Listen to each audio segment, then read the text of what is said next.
The following is a special W2M gimmick infringement presentation. Harry Broadhurst will not be seen tonight, so that we may bring you this W2M Net deep dive. Welcome to another episode of Life is Like a Game Show here on the W2M Network. I am one of your three hosts of this wonderful show. My name is Brian Espinoza. To one of the sides of me, for those of you watching or for those of you listening, I also have with me your friend and mine, Mr. Eric Watkins, and our other co-host this wonderful evening, Mr. Jonathan Nielsen. How are you two gentlemen doing this evening? Doing fine, and you're not centered on camera. These things happen. I wish we would go to the other format. Which other format? The three where it's in a triangle rather than Oh, you mean this one? Yeah, that one. Nope, don't like it. 2-1.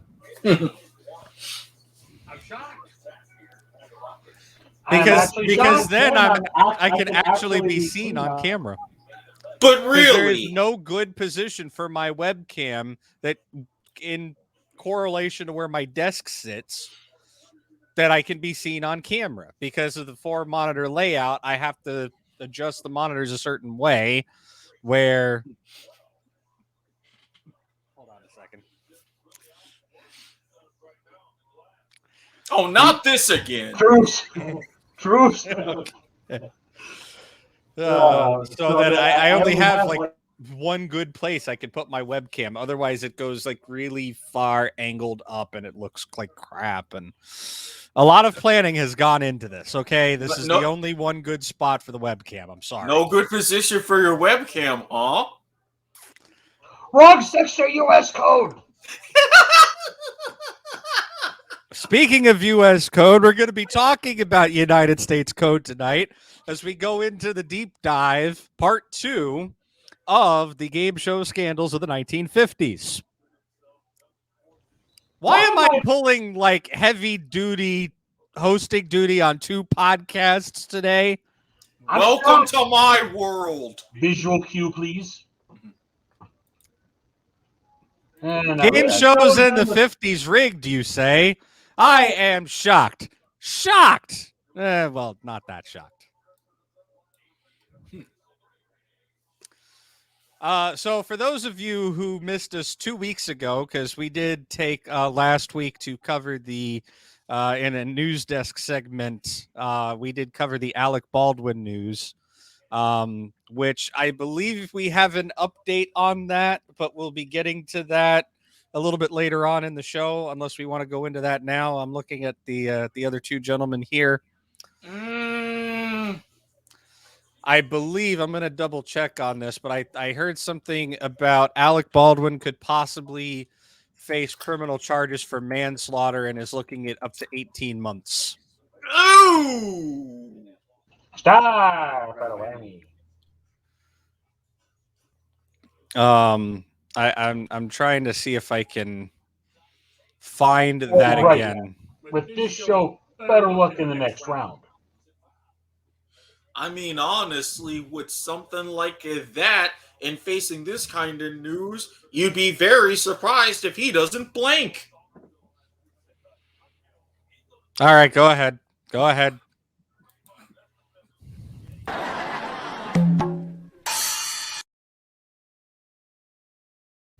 Which, by the way, since we don't have straight man Harry Broadhurst on with us tonight, and our thoughts are with him as he is on assignment this week. I guess I have to play straight man, so I'm controlling the damn monkey. I'm keeping us on the rails. Let's keep moving, shall we? Well, normally I was going to have that as my job, but you went ahead and strolled right in with a great intro, so I'm like, oh, okay. At least I'm not a disembodied voice or a wannabe disembodied voice. Yeah, got to adjust the pointing angles now that we're in this. Still don't like this angle. Whatever. Anyways, so Our story begins, of course, with the non-credible source for academics. Always the. That's always the thing. Remember when we said 2 weeks ago that one Herbert Stempel and one Charles Van Doren were going to be two important names to remember for tonight's show? Pepperidge Farm remembers. Yeah, but does Pepperidge Farm remember that all that legalese is phrased in terms of radio broadcasts, not in terms of TV broadcasts? Semantics. Yeah.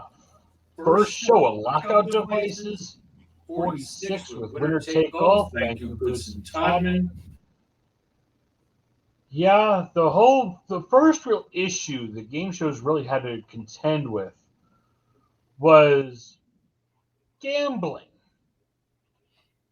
Gambling? What? Yeah. FCC attempted to ban giveaway shows in August of 49 because they were illegal lotteries. I don't know what you're talking about. Like, we would ever have any sort of gambling on this show or anywhere on this network. Perish the thought. Hashtag bet on Bovada. Judicial stay quickly went into place, and 54, FCC versus ABC. Giveaway shows, not a form of gambling. We're okay. So we move from radio to TV. The prizes go up. You get the $64,000 question. Joyce Brothers pulls off the strategery. First woman to collect the biggest of bucks. Yes, And that Joyce Brothers. yeah, that Joyce Brothers. Yeah. September 26th, we get Jack Barry in 21. This show broadcast, of course, as you heard last time on part 1, in the words of co-producer Dan Enright, a dismal failure. Geritol said, "Don't do that shit again," and they didn't. According to Enright, in a 1992 PBS documentary. From that point on, we decided to rank 21. So, yeah, that brings us to the stars of our show. Not host Jack Barry. This guy. Image. Share the image. Wait for the producer to pull up the shared image. Looked very clean cut in a nice form-fitting suit instead of that baggy suit he wore on TV to make him look like a nerd in a square. Well, I mean, that was kind of the thing back in the 50s. Good old Herb Stempel. Did some interviews in the early 80s, one of which I just found online tonight, actually. And then shout-outs also to the Archive of American Television with a nice 3-part juicy interview in 2018 before he passed away in 2019. But it wasn't just 21 that had issues. You had Dotto. Hi, CBS. We got our eye on you. Huh?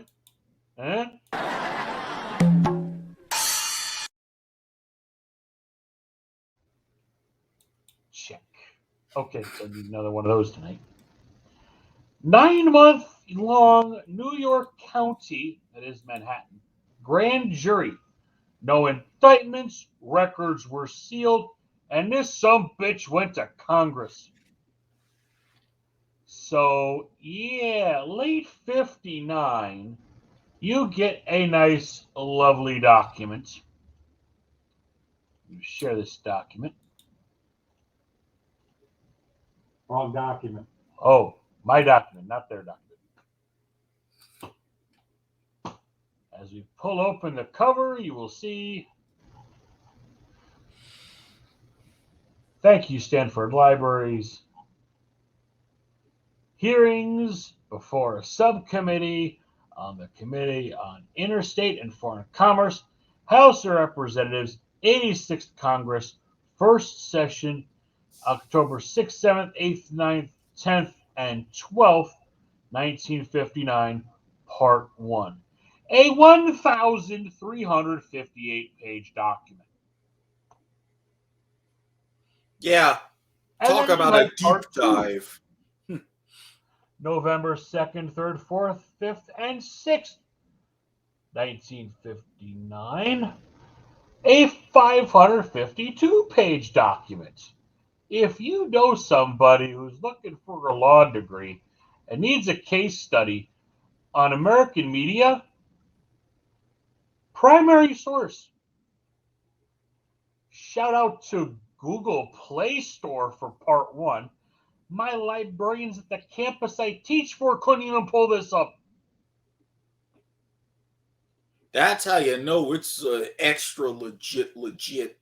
Yeah. Congressional website was having issues apparently. But in here, thank you, United States Government Printing Office, 1960. You've got a lot of testimony here. Harry Babcock, Executive Director of the Federal Trade Commission. Charles Cannoli, a legal advisor. Radio and TV broadcast advertising, FTC. The FCC Commission chairman involved in this thing. Vice President General Attorney, CBS Television. Additional information for the record, a lot of correspondence, rules with mechanical reproductions on broadcasting programs, technical jargon, soundtracks of Dotto and 21. And when they say soundtracks, remember, we're talking, these laws were all written for audio. So when they're saying soundtrack, they're really talking kinescopes. And hey, look at that. They're even citing Geritol sales. Gee, I wonder why. And even checks from Dan Enright to Herb Stempel. There's a lot of stuff in here. If I can find the first juicy bit of juiciness. You could say the entire thing was Met with great jeopardy. I'll allow it.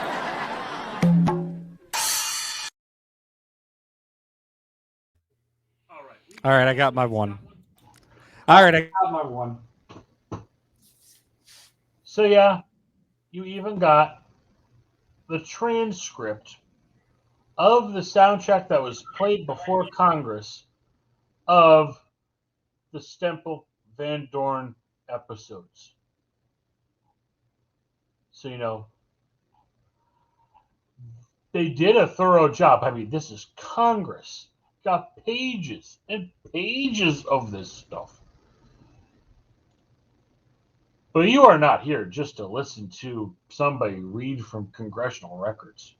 Oh, no.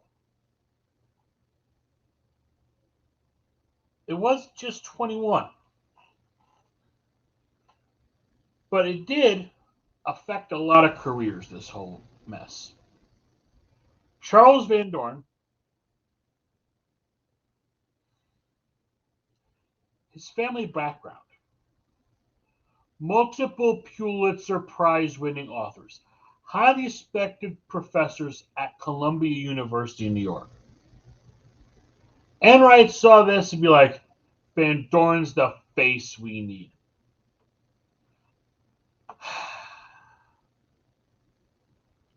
So it was all staged. You had the frumpy army vet Herb Stempel, gentrification on the lines of Van Doren, tie at 500 a point, tie at 1,000 a point, tie at 1,500 a point, tie at 2,000 a point, and it's just going up and up and up. Meanwhile, December of 56, you got Dale Logue, a contestant on The Big Surprise, shocker, filed a lawsuit against the show, seeking $103,000 monetary damages or reinstatement on the show as a contestant. Claim, after being asked a question she did not know in a warm-up session, was then asked the same question again during a televised show.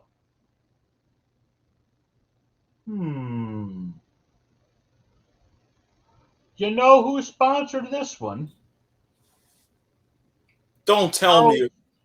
Charles Revson, head of Revlon.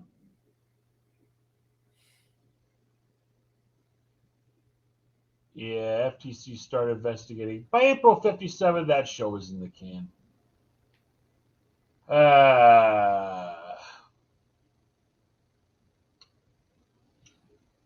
Then you have another name. Edward Hilgemeyer Jr. Donald. Some reason, and even just like watching that, I always just shudder.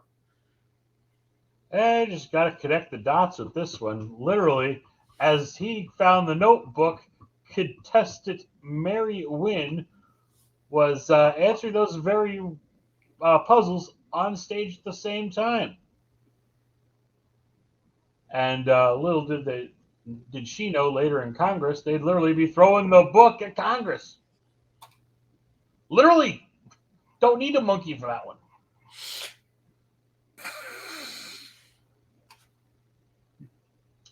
Monkey Adjudication Service says no.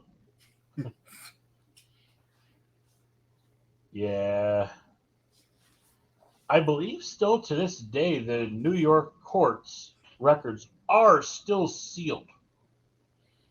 Did they put any anybody versed in Freedom of Information Act requests?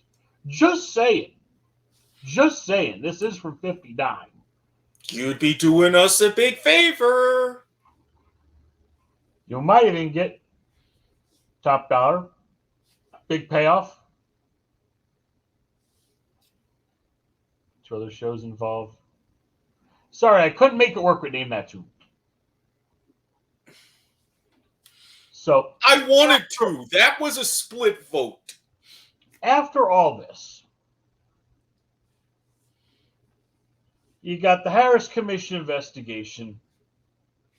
Congress amends the good old 1934 Federal Communications Act. Dwight D. Eisenhower puts his John Hancock on the law. September 13th, 1960. Brian's scrambling because he knows what's coming. I'm scrambling because I was mid-bite of my dinner, and you expect me to start talking about Public Law 86-752, betterly known as 47 United States Code, Section 509, prohibited contests. And let's, Mr. Producer, switch our mics, please, because this is his segment. Let me this properly. Prohibited practices in case of contests or of intellectual knowledge, intellectual skill, or chance. Thank you to Cornell Law's Legal Information Institute for the United States Code citing. But before we get to what the law looks like in modern day, because it's gone through a couple of changes over the years, let's take a look. Curse you, DMCA. Sorry, go ahead. Actually, DMCA has nothing to do with it. Shut your ass before you start talking out of it.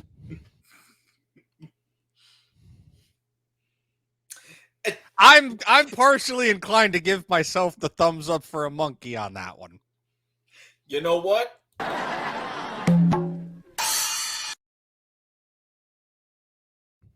If only to stop myself from what I would have said.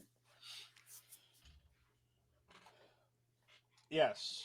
My cohort here is correct. September 13th, 1960, being enacted by the Senate and House of Representatives of the United States of America in Congress, assembled in the 86th Congress.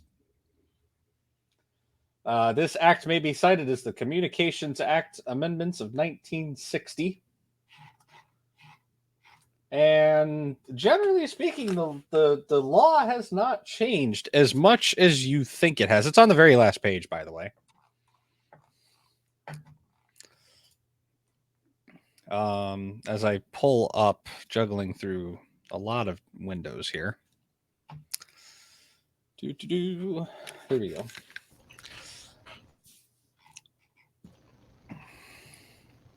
Yeah, this is a deep dive. You ain't getting no TLDR version. Oh, hell no. And the fact is, we're only a good 20 minutes in. This is just the beginning. See, I was expecting him to go longer, right?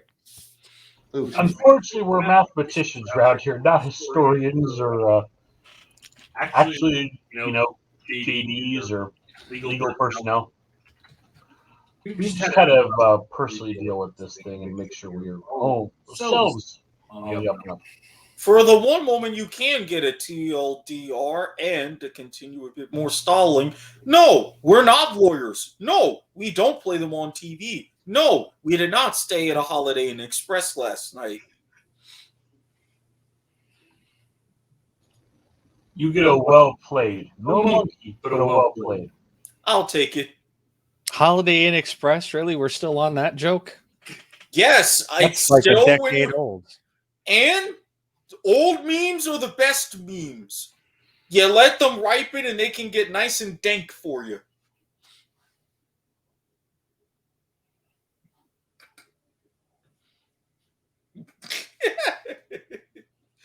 One live look at our want-to-be producer.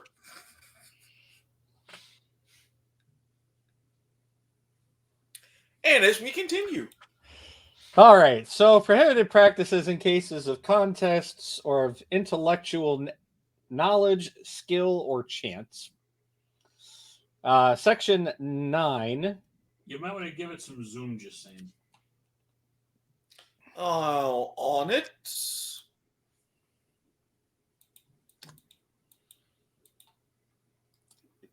Thank you.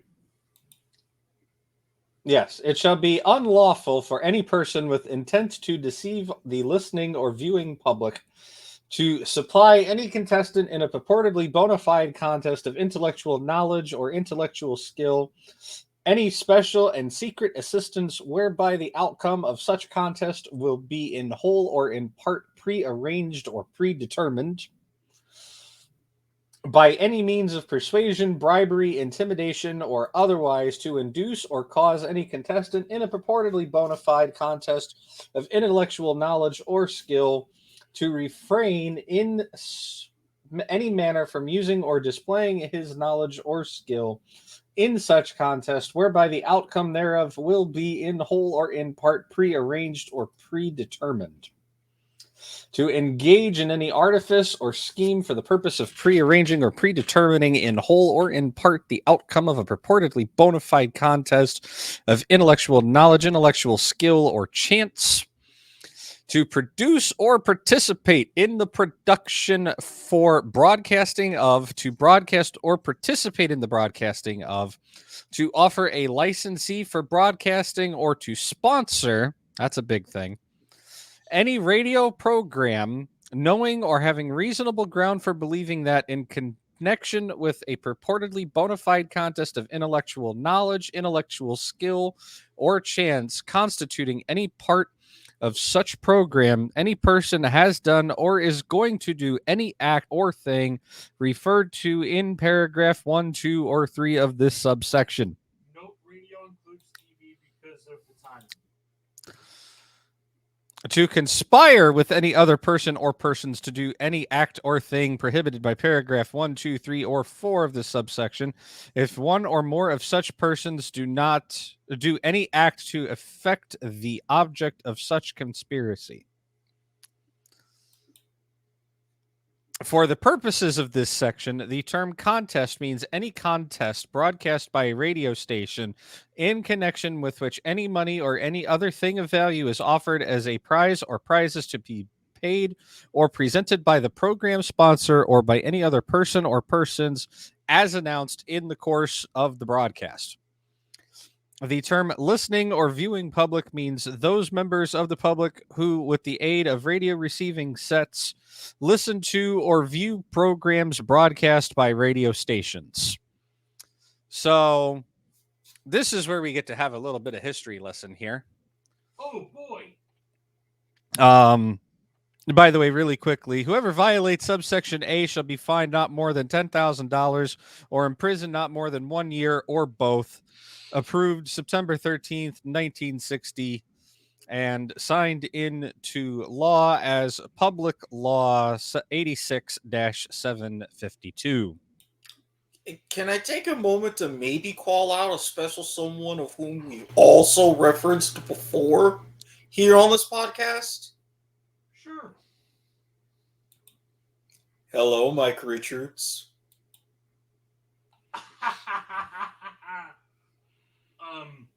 Do you have a reaction for a burn notice? Because I think we just served one. Anyways, moving along, shall we? A little bit of history, because I'm unfortunately I don't know the average demographics of our viewership. I don't know how old all of you people are out there.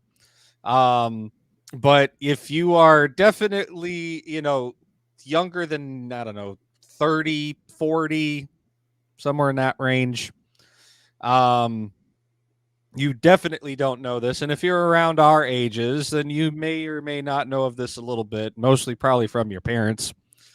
TV, when it was first conceived and invented, was powered via radio waves. In fact, it actually kind of still is.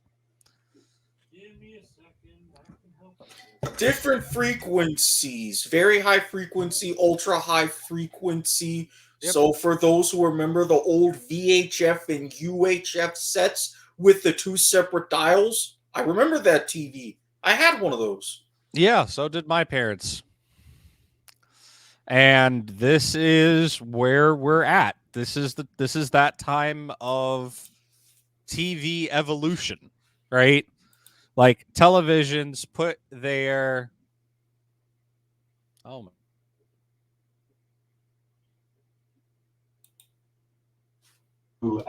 take the mic back. Yes, this is from yours truly's History of Game Shows panel, brought to you at many a convention in the southeastern part of the country here. That sort of goes into more of a broad history of television and game shows.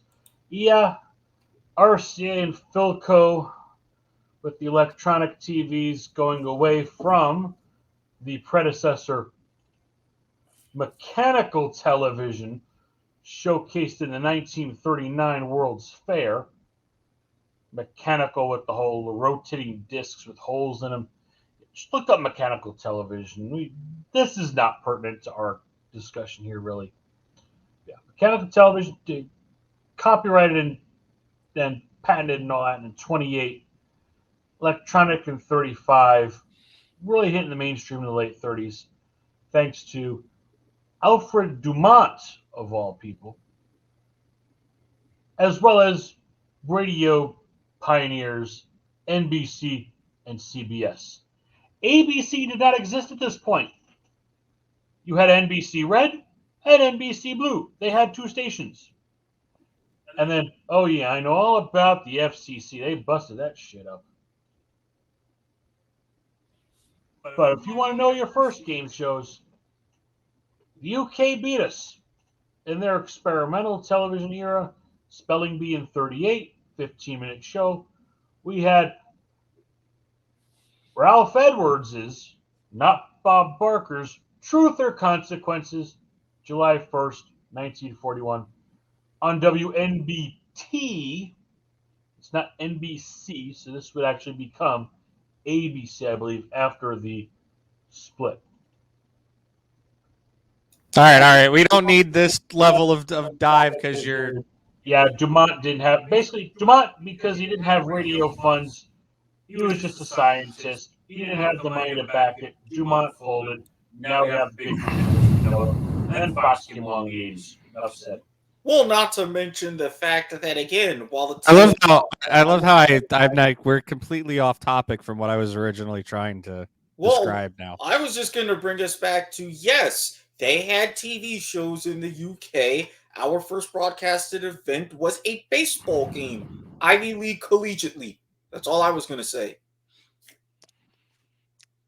Yes, but back then, television was done over the radio airwaves via very high frequency or ultra high frequency radio bands that came off of a giant antenna back in those days, right in the back parking lot of a lot of the television stations.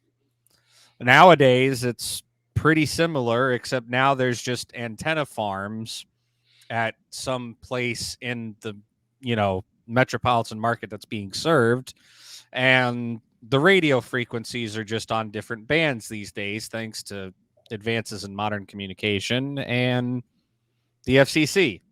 Yeah, especially the FCC.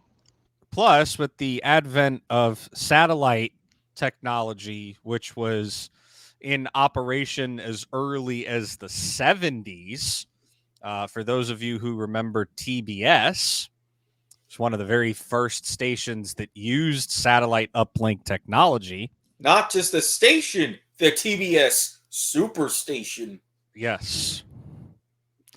With the advances in satellite uplinks, you can now just send all of your programming to a major cable provider's center via satellite, and then they pipe it out through cable lines from there. Over-the-air television is very quickly becoming a thing of the past. It's still there, but now it uses a very special frequency, radio frequency, and it's definitely, a lot more digital.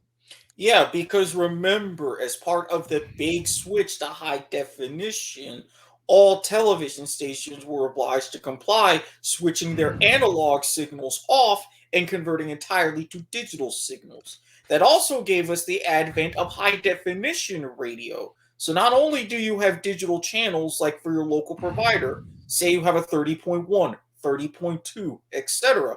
If you have a special high definition radio, you can get alternate stations with smaller tune in between frequencies on your dial. Yes, that is indeed correct. Mainly because the FCC wanted those old bands freed up so that the allocation could be subdivided. Part of it was auctioned, part of it was given to was reacquisitioned for government use, whether that was military, police, fire, etc. A lot was done with that. That's you can do your own Google research on that. Yeah, you are technically correct. The best kind of correct. I hope I'm technically correct. I had to learn about this shit in trade school. Well, I mean, I hold a trade certificate in this. Well, not to mention all that, but especially with the bandwidth and technology that we're getting for cell phones, especially now that you're going and implementing 5G technology nationwide, and hopefully in a decade's time, 6G. I have a feeling it's going to reset somewhere. It's not going to be called 6G.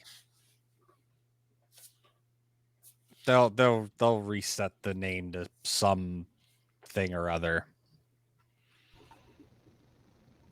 So yeah, but yes, the listening or viewing public, that's still technically like legally correct. The programs that or the stations are still considered radio stations because you still have to have an FCC license to broadcast television, right? Regardless of if you're a cable network, you're a terrestrial network, whatever. So at the end of the day, that really just in the modern age, that means a FCC licensed station. Exactly. And there's still the reasons why I can't go on public access and say things like fuck. You know the 7 words, don't you? Yeah, about that. Anyway, that's a different topic. Mr. Marcus, if you'll once again pull up the congressional record. So, You got a smoking gun to talk about. Unless there's more legalese. I mean, we can talk about some of the legalese and what contributed to the. First of all, there is the modern interpretation or the law that as it sits on the books currently, right?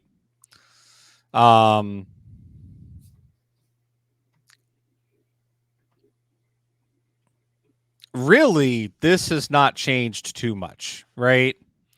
In reality, I think the definitions have changed slightly with the change of the times, right? This section was put in 1934.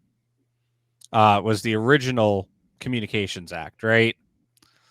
It was amended by public law in 1960, which is what I just read. It was renumbered in 1960 and then again in 1980.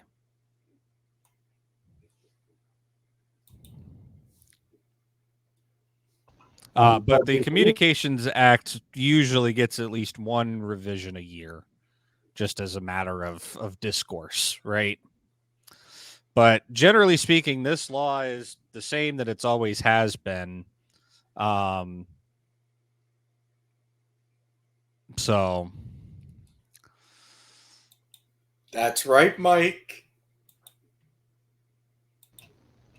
yes, Man, Mike might be in trouble. Burn notice.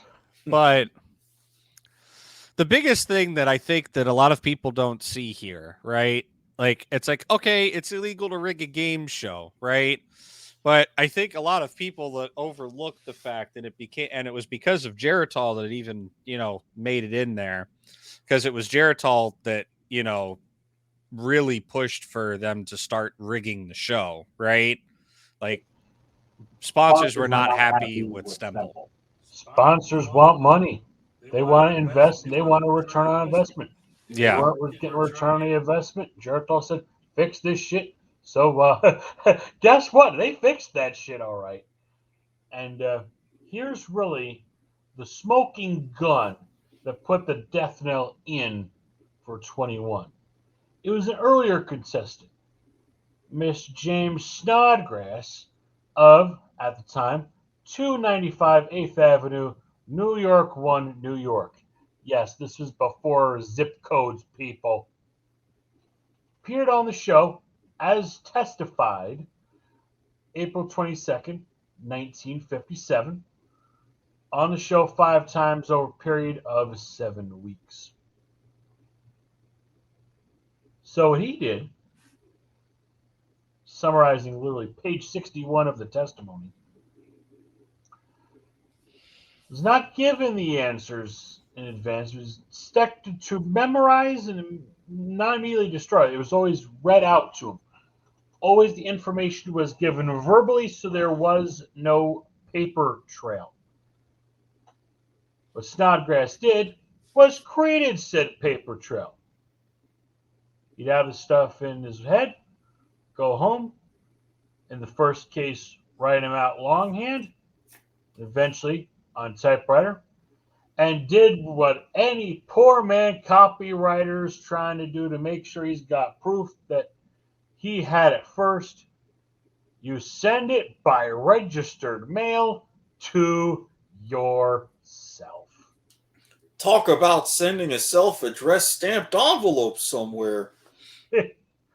Go ahead, you earned it.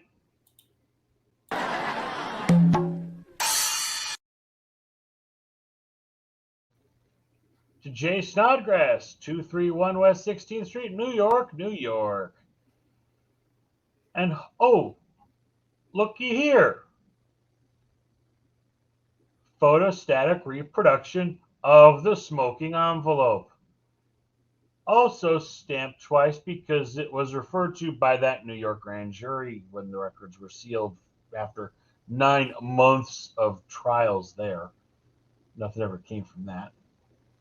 But yeah, had all the questions and answers of the show that very night, all stamped before it went on air.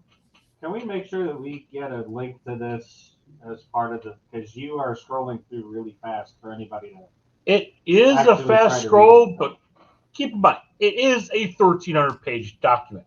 Thank you, Google Play. The search you want to make.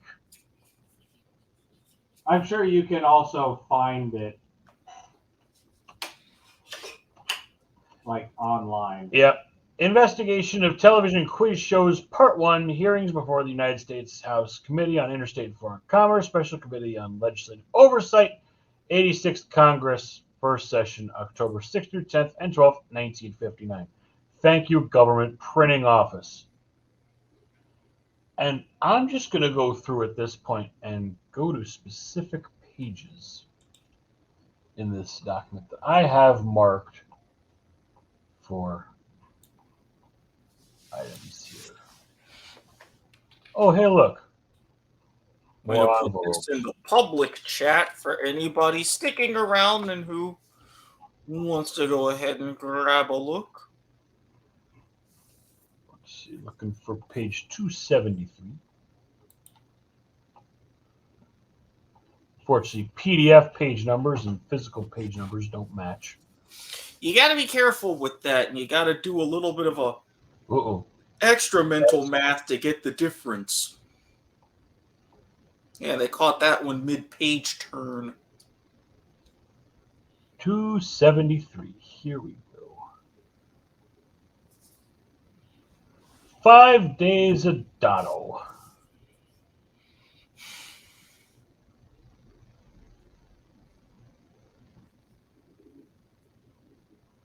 Is this fraudulent? What do you mean, is this fraudulent? Do you believe this is fraudulent? Is this fixed?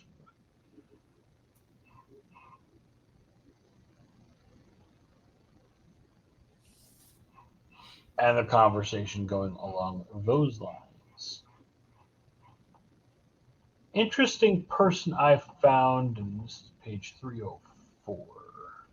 A little too far. Martin Dowd of 974 Anchor Court, New Milford, New Jersey.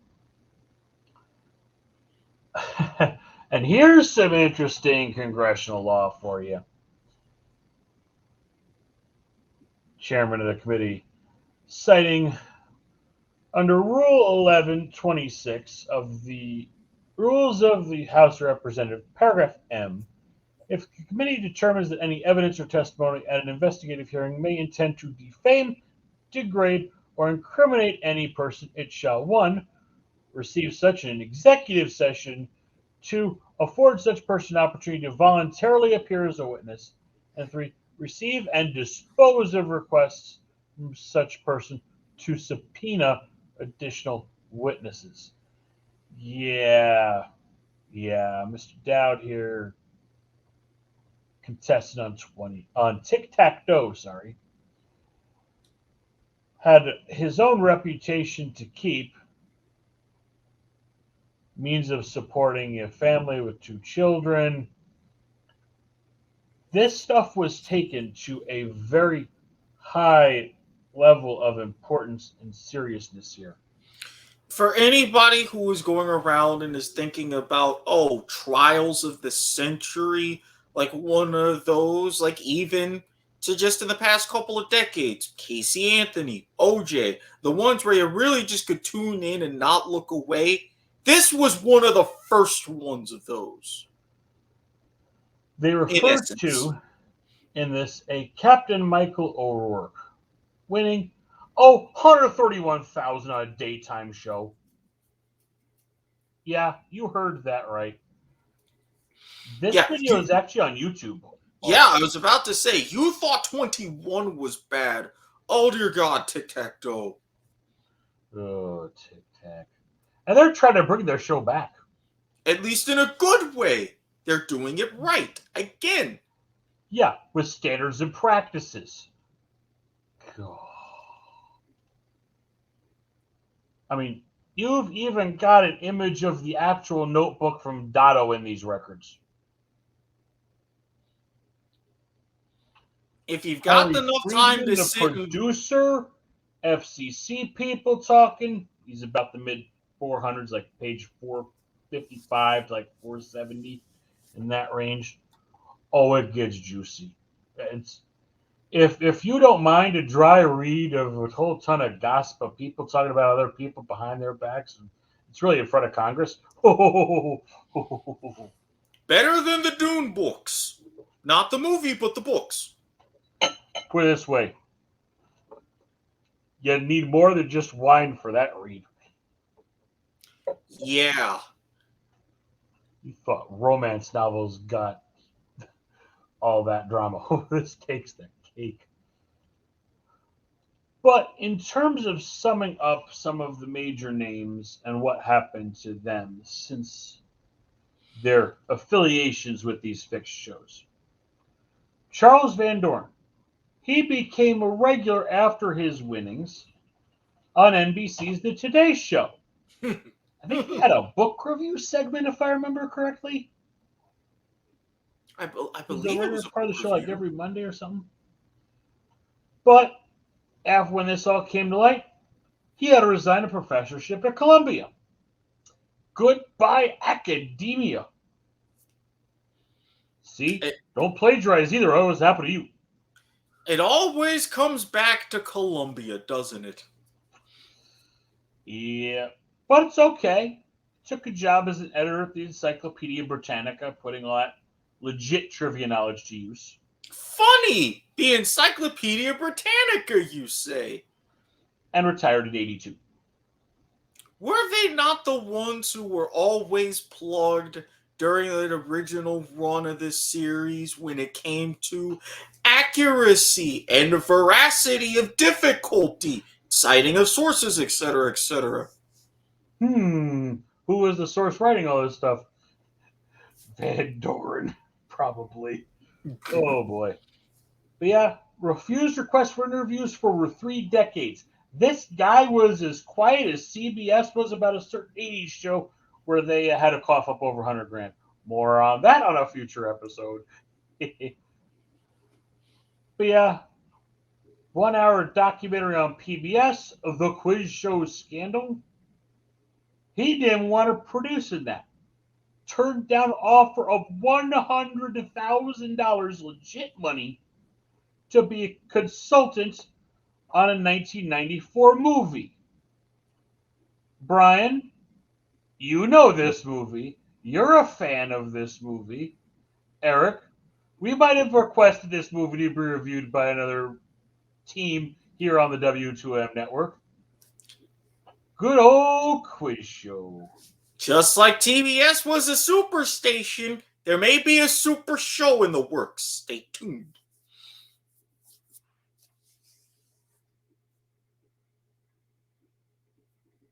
Mic on. Say what?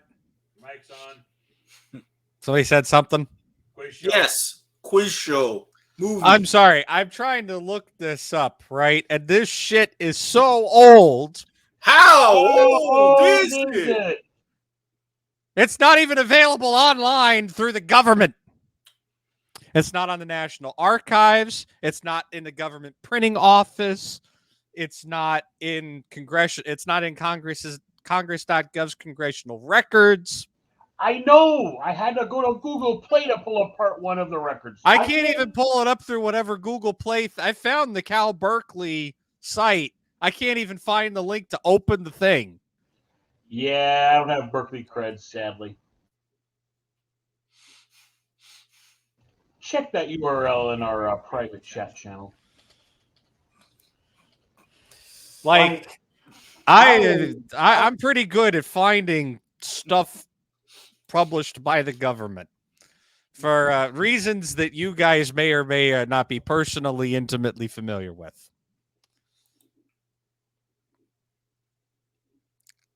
If I can't find it, it's fucking old. Because there is not a lot of...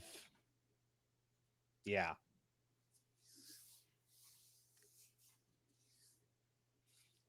I could probably get it printed, like a print version of it. You know But how expensive a print job that would be? they usually charge about 5 minutes or 5 cents per page, plus $5 to $15 research fee per hour. So yeah, this is about 2,000 pages combined with the two parts. Even at 5 cents a page, that is a hefty price. And postage rates ain't as cheap as they were when people were mailing themselves answers to trivia questions.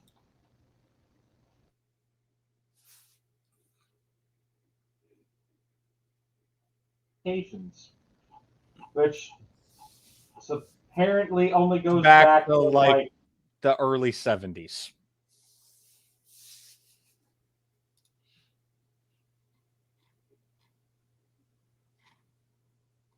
At least from what I'm seeing here. So, yeah. Difficult stuff to find and research on, right? Like, you go to a library, no problem. Trying to do this on your own, you need a library. Yeah. This is one of those things, like, you want to do deep research on it, you actually need to invest in the help of your local library, or more appropriately, from what I'm seeing, a university library. And this is why libraries matter. Yeah, you know somebody with a master's in library information sciences, you thank those people. They make our jobs a lot easier here on Life is Like a Game Show when we got to do these deeper dives. It's probably the deepest of deep dives we're ever going to have to do. But to finish the Van Doren story, 2008 he finally broke his silence, described his experience in an essay-length memoir published in the New Yorker. I believe he also went on back on show he used to actually appear on regularly, the Today Show. Had a little interview there. Passed away April 9th, 2019. Mary Wynn, our Dato lady, still alive today, I believe.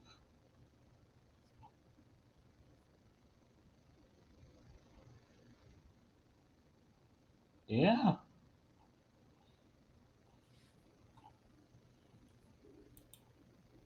Interesting. This is the first time actually looking her up.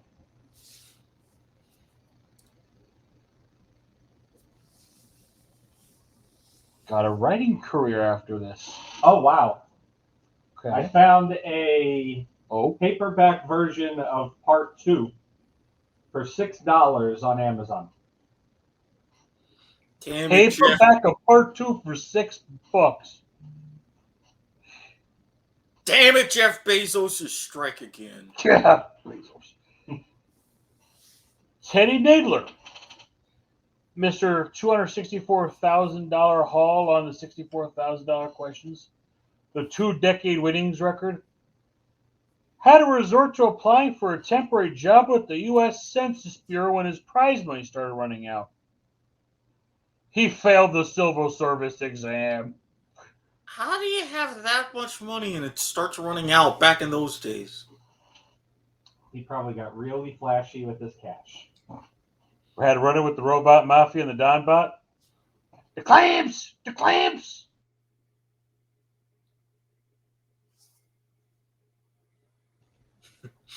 Shout out for the Futurama reference. At least a well played. I'll take a well played.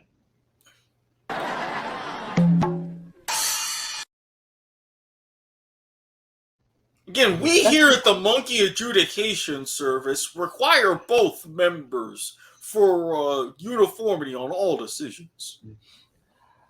1970s, producers exonerated him, stating they showed him questions beforehand, but he already knew the answers and didn't need them. Interestingly enough. Here's the big one. I have to sit up straight for this one. This is a serious one. Lenny Ross, age 10, won combined $164,000 on the Big Surprise and $64,000 challenge. Suffered from major mental health issues, including depression, attention deficit disorder. He's limited his ability to work as an author and attorney in his adulthood. Most of his work was completed by other co-authors. Had an unsuccessful bilateral, medical terms, so perhaps right. Singulotomy? Psychosurgery introduced in the late 40s as an alternative to lobotomy. It was unsuccessful. Took his own life at age 39 in 1985.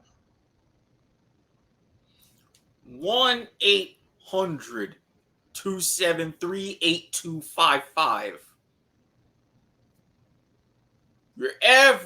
You know somebody who's going down these roads, do not hesitate. Give them a call. We can't stress that enough.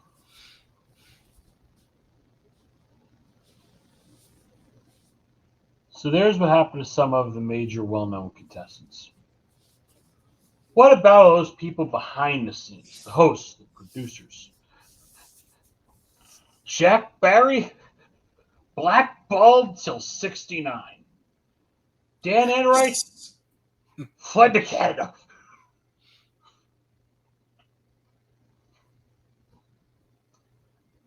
Could not get another job in American TV until Barry's recovery from the scandal brought his buddy, old pal, old friend back in 75. Joker. Hello. Generation gap. Joker. Premiered in 72, ended in 75. Barry and Enright back in full swing, 76. Yes, he exiled to Canada. As we pull a microphone flipperoonie here. Enright exiled to Canada and found television work in Canada with a company called Columbia Screen Gems.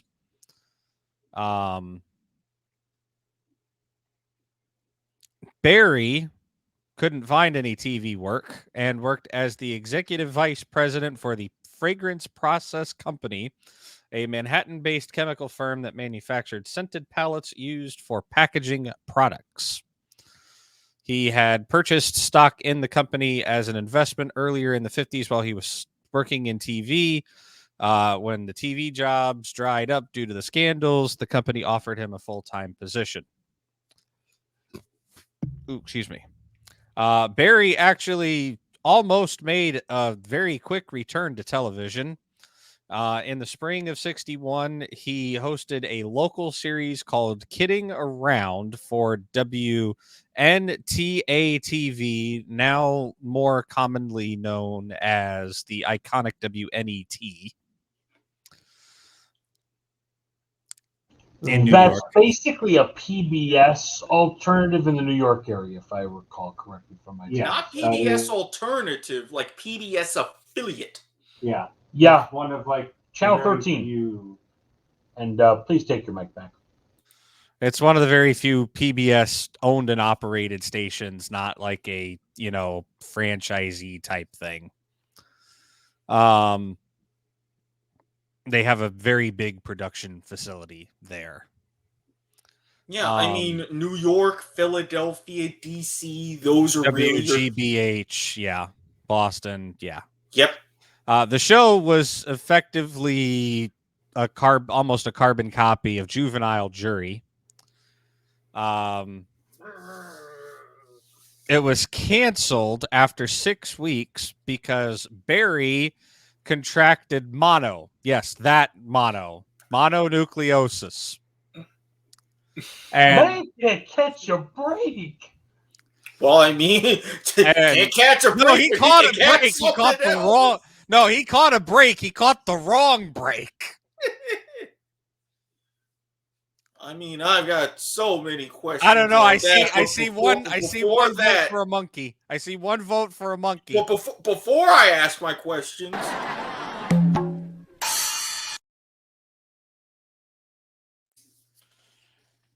There we go. Remember, we are all muted when the monkey is playing. Yes. Anyways, so yeah, he was unable to work for several months. In the fall of 1961, he moved to Hollywood, Florida.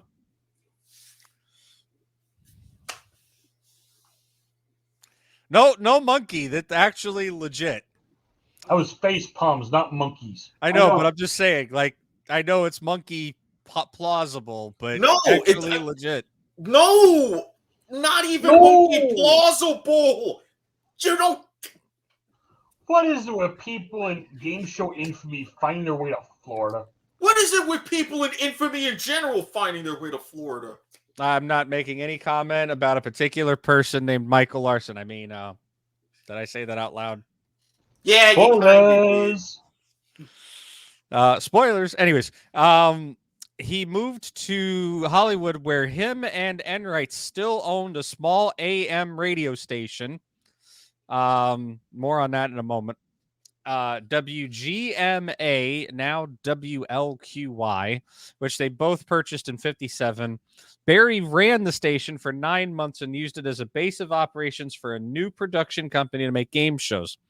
He developed a show called Hole in One, which he hosted for station WLBW, now WLPG TV, in Miami in the spring of 62. The show combined a word game with golf and offered a prize of $5,000 to anybody able to sink 9 holes in one in a row. Because canceled after 13 weeks. Because, of course, golf in Miami in those days in particular. And it was a hole in one, not two. No, good reference, but no. I'll take a good reference. In 62, Barry moves his family again, this time to LA, landing a job with the infamous KTLA, which has hosted other game show personalities before and after they were game show personalities. Good old Channel 5.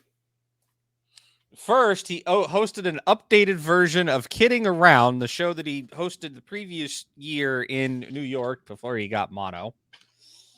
He created he helmed another game show, which actually may be familiar, called You Don't Say. You Don't Say. From November of 62 to 63. And NBC actually picked that up, but gave the hosting job to Tom Kennedy. So, you mentioned Tom Kennedy. That actually works as a perfect segue into what happened to some of the other original hosts back in the day. You had Jack Nars. You had Tom Kennedy, his brother, James Nars, eventually did the name change to separate himself from Jack and the whole Dotto incident.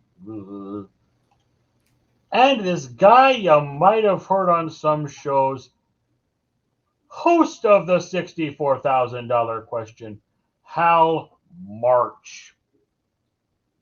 Not a name you've heard of much after the scandals.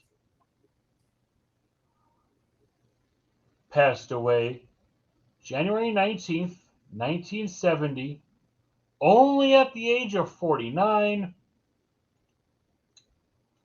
Lung cancer. You know, when you had all those cigarette companies behind the game shows? Lucky Strike, Marlboro, Camel.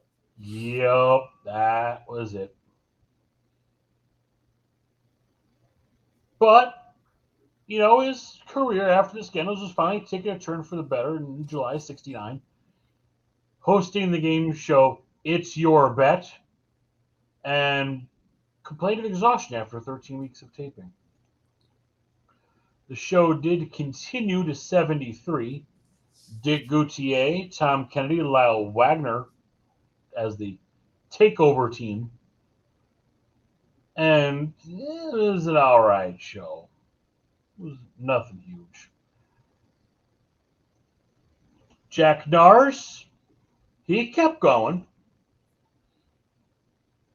Retired in 82.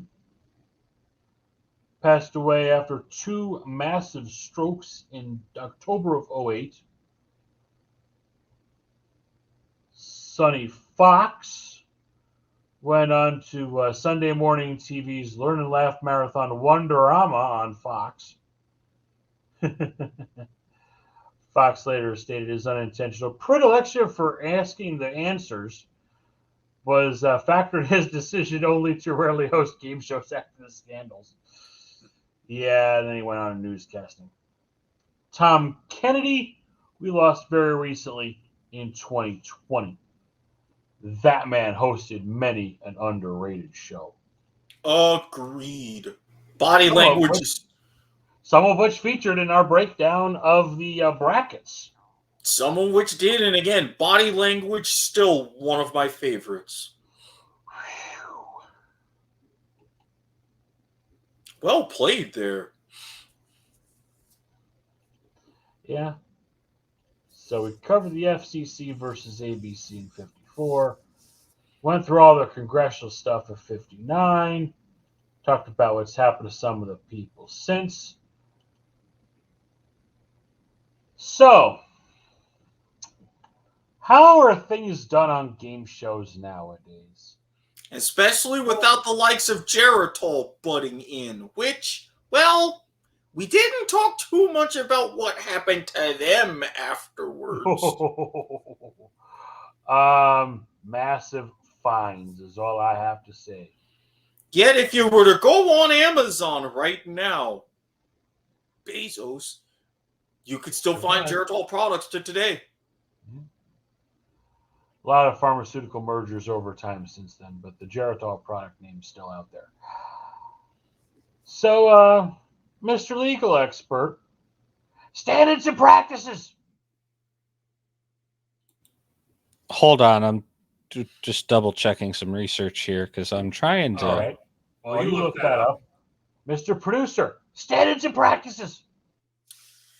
So, as we all know with any particular game show, Y'all can cover. I need filler. Yeah, okay. Well, the filler is not going to be standards and practices, okay? Because you cut me off as I was explaining what happened to Jack Barry, and now I'm trying to find something here. So give me another 30 seconds to finish reading this Wikipedia article. Again, not a credible source for academics. Oh, right. Sorry. It's you need more time to think on that going for 21 points question. Or, that center box on tic-tac-toe. Wow. Wow.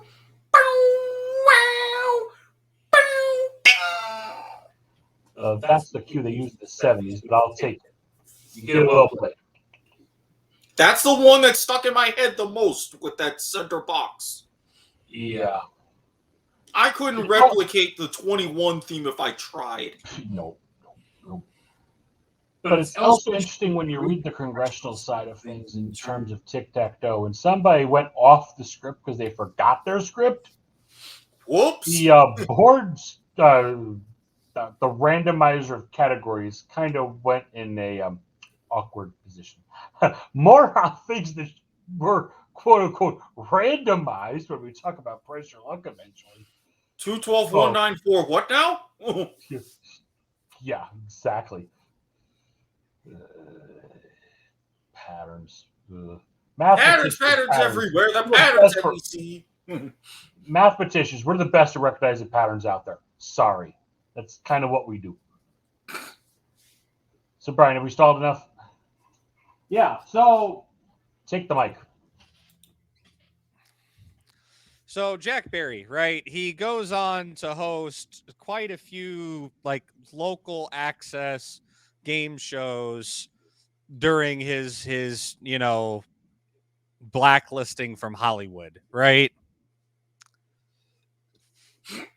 He eventually decides that he's going to borrow 40 grand from his father-in-law, and he puts down a down payment on LA area radio station KKOP 93.5 FM Redondo Beach, later renamed to K-Fox, now K-Day. I was trying to find specifically when he purchased this radio station, and unfortunately I haven't been able to do that. The Wikipedia article history on K-Day is very incomplete, unfortunately. Which is why it is not a credible source for academians.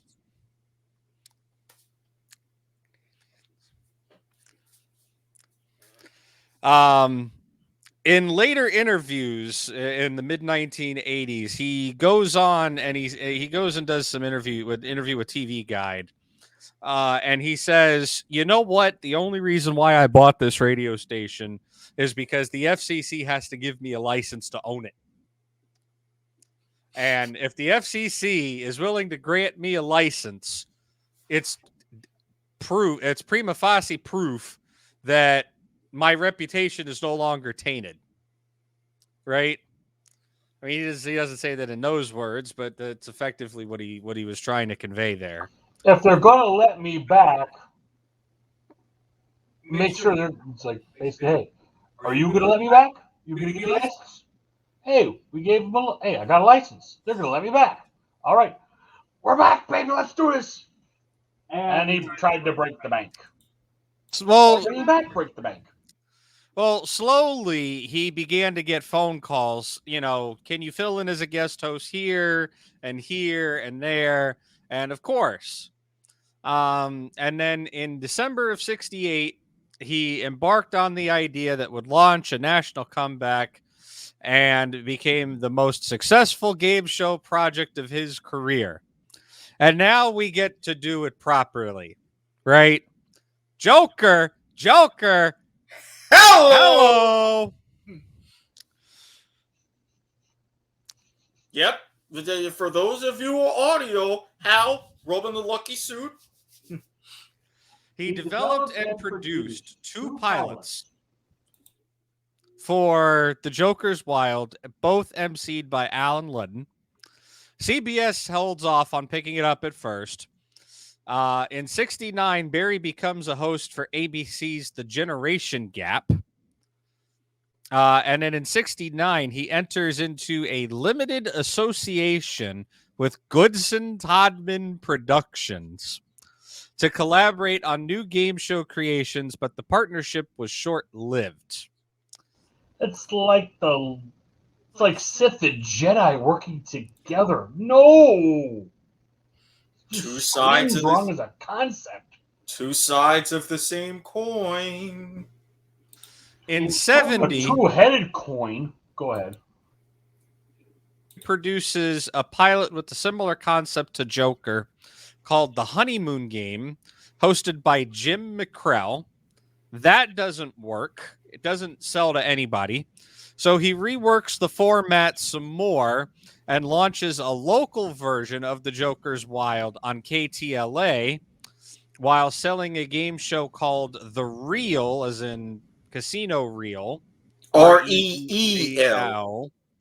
Game to ABC.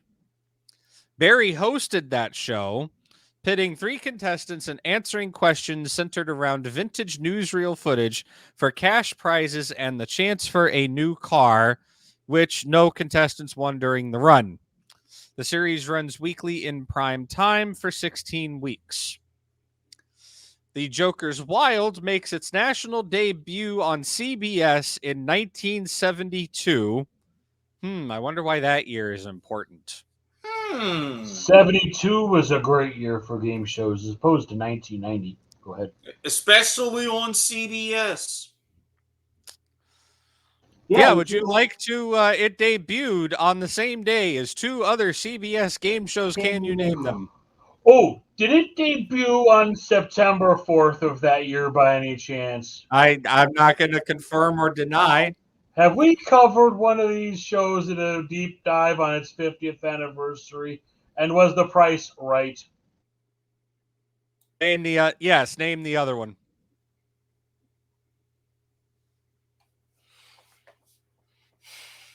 And no looking at the non-credible academic source either. I'm not looking. Not looking. 72. CBS show. CBS 72. Oh, I'll take a wait. try. Wait. A non-Las Vegas gambit? Ding, ding, ding, ding, ding, ding, ding, ding, ding, ding, ding, ding.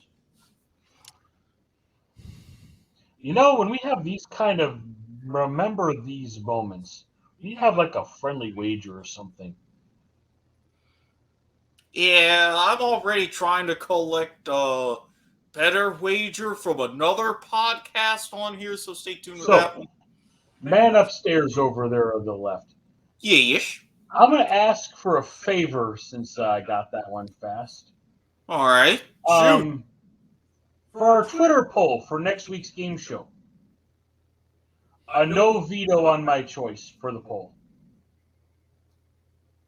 Okay. Done. Good. Done. Richard Quest has 500 questions for you.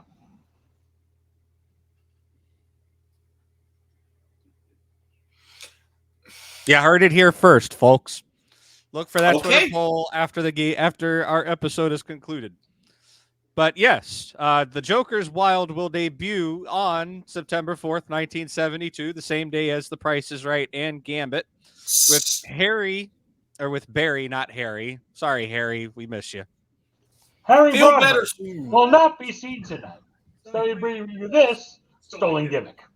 No, it's revoked. It's revoked. It's now revoked. He could not do the gimmick infringement bit properly. Well, then, since it is your gimmick, you may have the floor to claim it. Harry Broadhurst will not be seen tonight, so that we may bring you this W2M gimmick infringement. Feel better, Harry. I'm half tempted to strip you of your prize, sir. That was an egregious fuck up of a gimmick infringement. I mean, Eric, do you have a battle question? You see here, gimmick infringement is a W2M network exclusive. I will say that. There's going to be some consideration for that no veto. Maybe we'll have to expand the options and make it a top 10 challenge. Now Jack Barry Productions. He's begging for one. He's begging for one. I know what he's trying to do, and I don't like it. Jack Barry Productions also comes back and produces and packages multiple game shows. One of them called Hollywood's Talking, Jeff Edwards' first game show, and Blank Check, hosted by veteran game show host and announcer Art James. Art James doesn't get the credit he's deserved, but the first of those shows is definitely a way bigger hit. Barry ends up bringing back Dan Enright as the Joker's Wild's executive producer at the end of its first network run, mentioning Enright at the end of the final CBS installment. The two renew their working partnership in full time in 1976, launching this Tom Kennedy game show. What is it? Break the Bank? Damn, Yeah, he's good. I mentioned it earlier. I was about to say he said it already on the show. Not to mention the theme. I may not have been paying it. I may not have been paying attention because I was doing research. Sorry. Not to mention the theme song's been playing in my head pretty much ever since. Okay. We don't want to get DMCA'd and such. We thought we not two game show themes already tonight. Well, look, and the fact that we're not showing any footage of those shows or any official stuff, we're just humming along and we can get a couple bars and fake it from there. I mean, that's all well and good. Yeah. Besides, we're providing critical commentary, which is covered under fair use. So Exactly. I, for one, want to try to please my YouTube overlords, at least for now. I think Barry passed away in '84, if I remember correctly. yeah, Yeah, so so 76 he sells reruns of Joker to several local stations, including New York WOR and LA's KTLA. WWOR Channel 9. Eventually, UPN. The reruns rate so good that Barry and Enright. Wait, hold on. How good did they rate? Thank you. The show came back in first run syndication in 77 with Barry as the host. It was produced at the facilities of Chris Kraft's KCOP TV. Syndicated Joker was a huge success. They launch in 79 Joker, the kids version. A good kids version of a show, unlike Jep and Wheel 2K. They had their moments. They were very short-lived. But Fair. but the two of them decided to press their luck. No, okay. Nah, but No.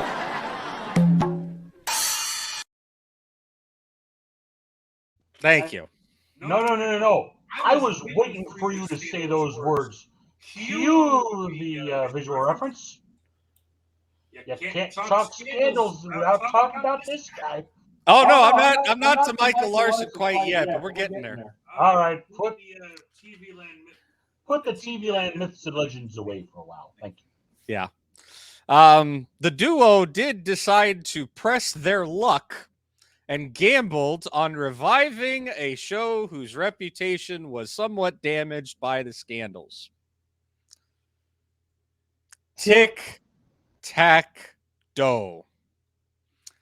With new host, your friend and mine, who puts amazing content up on his YouTube channel, Wink Martindale. It first had an unsuccessful 8-week run on CBS's daytime schedule in 78.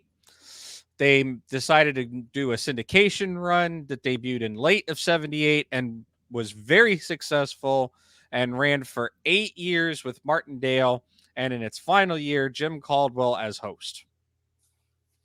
During this time, Barry and Not a visual reference, by the way. All right, hold on. There we go. Yes, the Wink Martindale YouTube channel.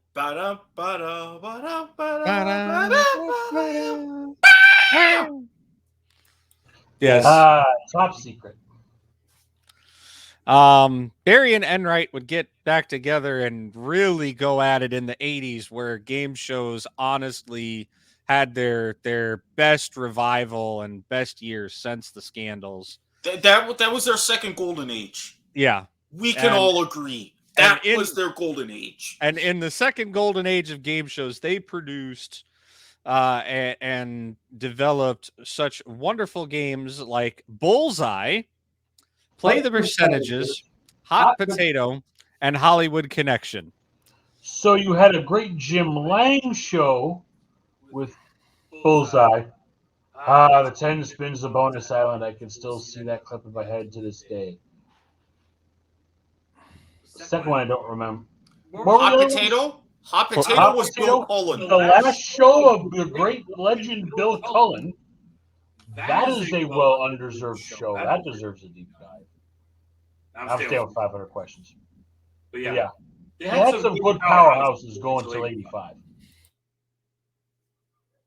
In his final years, Barry renewed his ties with NBC finally after all of that time and began developing projects like Hot Potato, which proved to be the last thing that he ever put on TV. He tried to get NBC to pick up Joker and Tic-Tac-Toe because he did not like the $50,000 winnings cap imposed by CBS. Thank you, Tom McKee. Hey, Tom McKee did it in Cindy, thank you. But 8 cars. that limit did get removed shortly before Barry's death. Fun fact, Jack Barry also started a specialty TV company named Jack Barry Cable. Hi there, Tom McKee. How you doing? Which served customers in the greater Los Angeles area, and the company was sold shortly after his death in 1984. Wonder who bought that company. I'm sure I could probably go back into the FCC archives and find out, but in his personal life, he married violinist Marcia Van Dyke in 1952. They had 2 sons, Jonathan and Jeffrey. They divorced in 1958. In 1960, he wed Patty Preble, who worked as an associate producer on Barry and Enright show Concentration. They had 2 kids, a daughter, Barbara, and a son, Douglas. Concentration hosted by Jack Nars, who was mentioned earlier. Not that I have sat many a times at many a night on YouTube and watched episode number 344 or anything. Very bingeable. And he passed away on May 2nd, 1984, at the age of 66 in Manhattan. He died suffering a massive heart attack during a morning jog in Central Park. And he is interred at Forest Lawn Memorial Park in Glendale, California. Of course it was Forest Lawn. We lost Dan Enright May 22nd, 1992. Cancer, in his case. Let's see. Yeah, just said died of cancer, not any specifics here. Survived by his wife Stella, 2 children, Erica and Don. PBS did a documentary on him. Okay. So, yeah. So, the laws have changed. You still want to do what anybody wants to do, win a lot of money on a game show. The year's 1984. The network is CBS. The man, the myth, the legend, the beard himself, Ice Cream Man, Michael Larson. Sometimes Today. you listen to producers when they tell you something's off about this guy. I don't like him. We shouldn't put him on.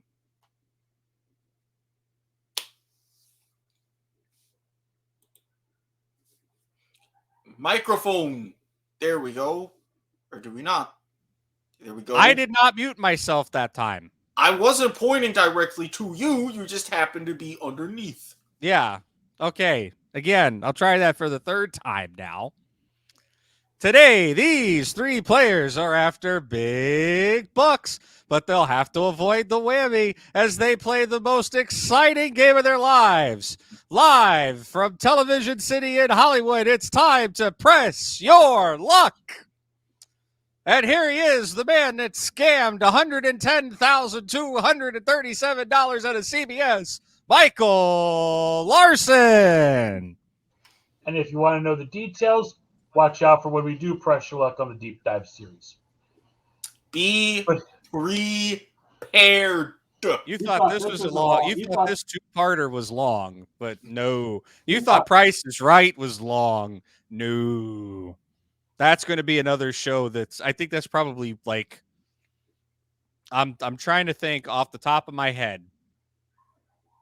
I can only honestly think of maybe 3 or 4 shows that would get a 2-part deep dive on. Brian, how many fingers am I holding up for those in the listening audience? 4. You know why I'm holding up 4 fingers? Press your luck. Price when we redo it. Nope. Millionaire, because there's Regis Millionaire, and then there's everything after Regis. There's also Scandals in Millionaire. Still okay, not fine. getting it. Fine, tell me, because I don't think we're on the same page here. Second Chance, Press Your Luck, Whammy, Larson. Not Whammy and Larson. Whammy and Banks.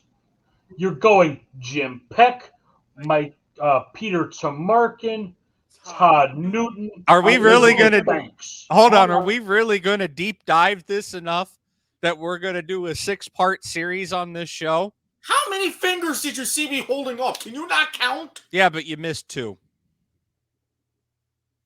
What?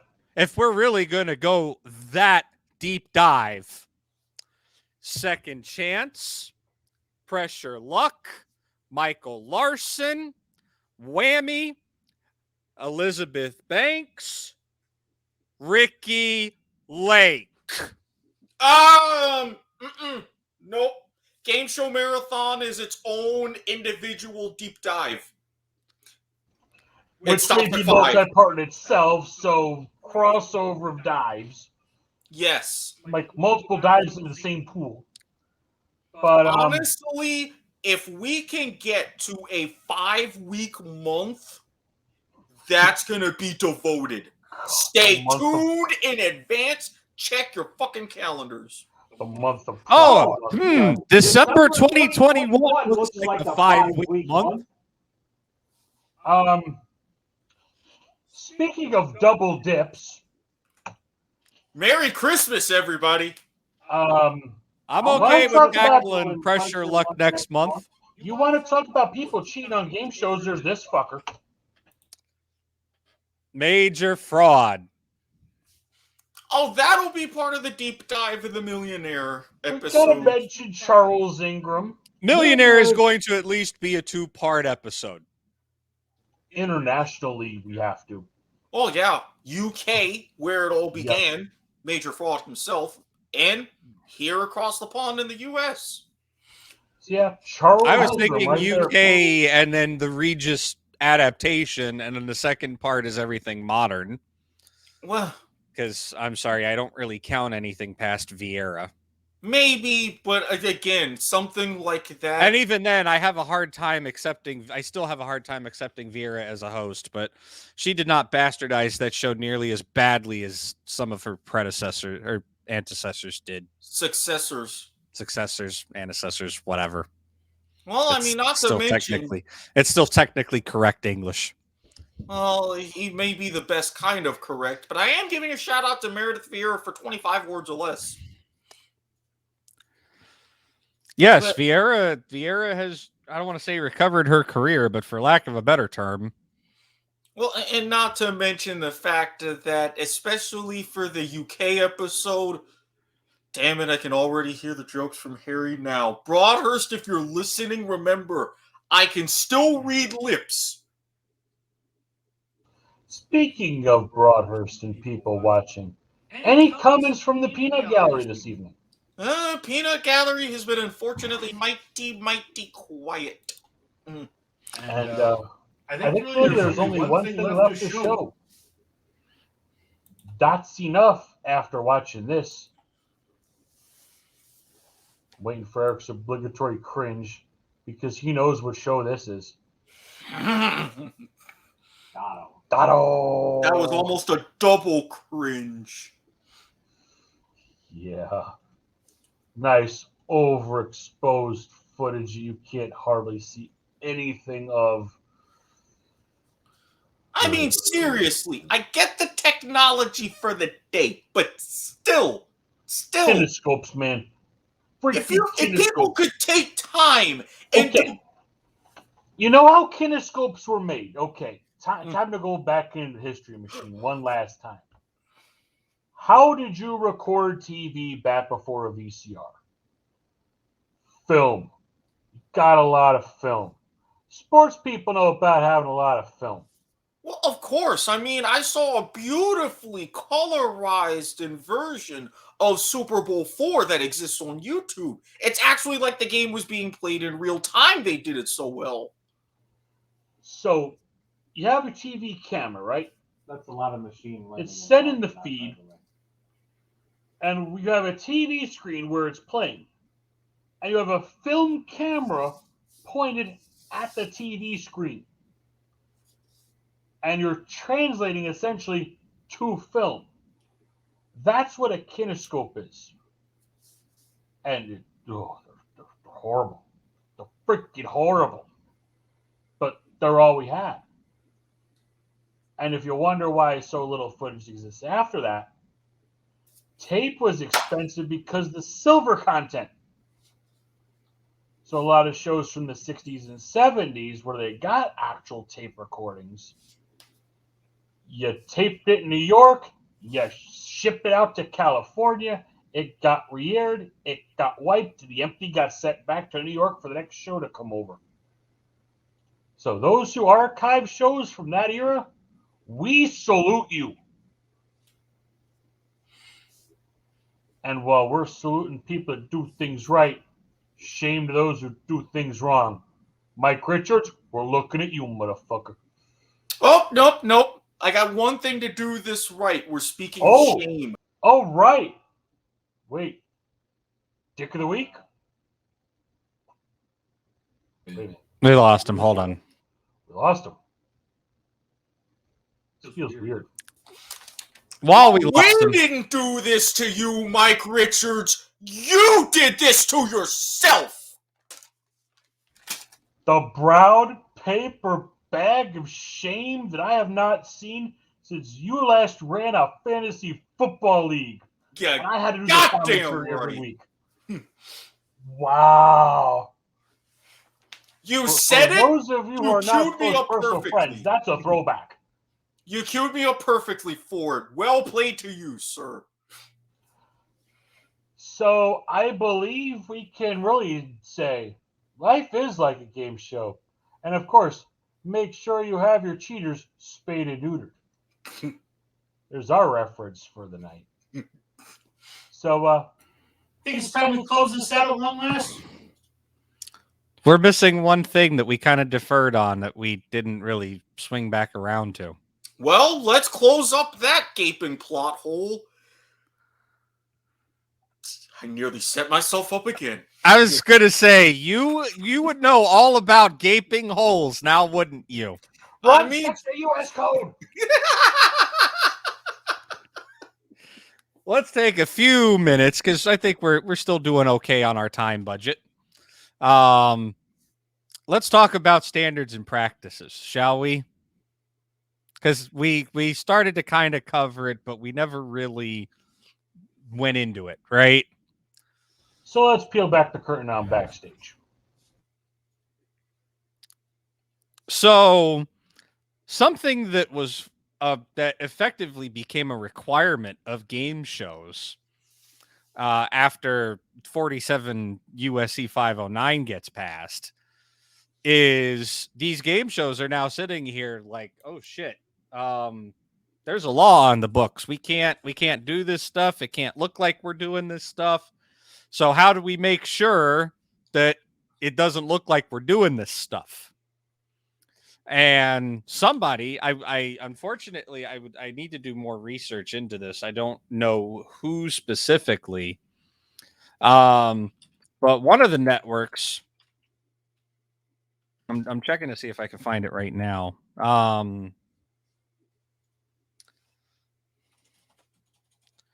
NBC. Looks like it was NBC that was the first network.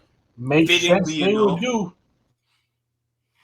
The earliest example of standards and practices intervening in a show's content appears to be Jack Parr, February 10th, 1960 Tonight Show.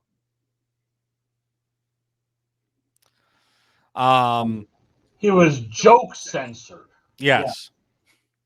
Well, here's the thing. A lot of these networks, especially after the government and Congress was like, all right, television, we got our eye on you. You get too indecent, and we're going to send the FCC on you hard, right? Damn watershed hour. So a lot of these networks started putting together standards and practices departments where they codified what was considered both legally and morally / ethically appropriate for air. And I see a huge gasp over there on John's face. The CGI series reboot was heavily censored by ABC during its 2-season run on the network by the Mouse. Yeah. They wrote scripts for episodes that mocked ABC's S&P department due to it being canceled, including an insertion of unnoticed profanity within a stream of binary numbers. Well played, Canadian writers. I thought you knew. You know, being a fan of Reboot, but yeah, no. So And admittedly, Reboot, that was one of my favorite shows back in the day. I missed that. So can't just even blame him. Oh, Price is Right moment we missed. September 6th, 1972, episode 3. One of the contestants was common law wife, a cameraman. Ineligible. Can you get the hell off of my Wikipedia page and let me do the show? No. Okay. This That's gimmick, called- That's not even gimmick infringement. That's just straight up rudely jumping the gun. What, are you trying to pull Alec Baldwin all of a sudden?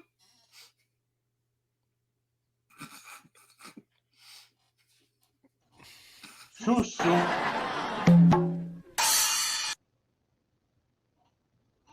I'll let him have that one. Worthy monkey, but too soon. Anyways, yes, we'll get to notable game show incidents involving standards and practices. But overall, the 1950s quiz show scandals, which is what we've been talking about this evening, were basically mandated by the networks. They started sending in representatives into every game show and the writers' rooms and everything, right? Like these folks had to make sure that the questions weren't tampered with. They had to make sure that the contestants weren't being briefed by producers, aides, anybody that worked on the show, etc. Like they operated above and beyond the authority of the production company. And if they saw something that they didn't like, they told them to fix it. If they didn't fix it, the episode wasn't allowed to air, right? The production companies get in big trouble from the networks. Because at the end of the day, the networks were saying, okay, look, we have these standards and practices, folks, that we have trained, that they understand how to look for these things, what to look for, etc. Because, they used 21 and Dotto, etc. as, effectively the Bible on how to cheat on a game show and how to rig a game show. Basically they're like, okay, so this is our proof, like, it's this person's word that we've trained, these are the practices we've put into place that this type of thing doesn't happen, right? And if it does happen, then the episode gets scrapped, or the contestant, like, basically what ended up happening, because when standards and practices became a thing, is, and we've seen it on The Price is Right as the hugest example of this, the error always goes in favor of the contestant, right? Like, as long as the contestant's eligible, yes. Yeah.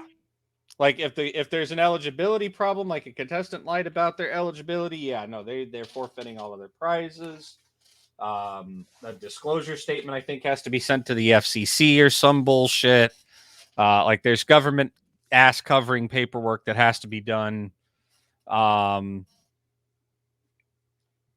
But and it's this kind of paperwork why I will never fully be comfortable getting my own public access show. I think you have bigger things to worry about than that. but Well, irregularities, feet. yeah, irregularities on game shows resulted in one of two ways, depending on the format and the type of show. Right on the prices, like shows like The Price is Right, where there's a mechanical or a procedural error in how the game is played. We're not talking about Mike Richards for a change. No, still. If there was some sort of mechanical error or an administrative error or something that creates a procedural irregularity, The model reveals the price too early. yeah, like the model shows the price of the car too early, Or the contestant wins the car. Yeah, or say, I don't know, someone forgets to do something that they did specially for a game, like, I don't know, a Plinko board, perhaps. Yeah. See previous episodes.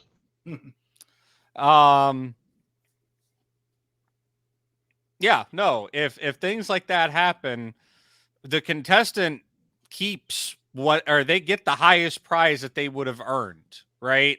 Like just by default, that's Price is Right's rules. We just give them the highest prize that they would have earned, or if it's a game where they would have won all of the, like a triple play or something. Congratulations, somebody's fuck up just got you 3 brand new cars, right?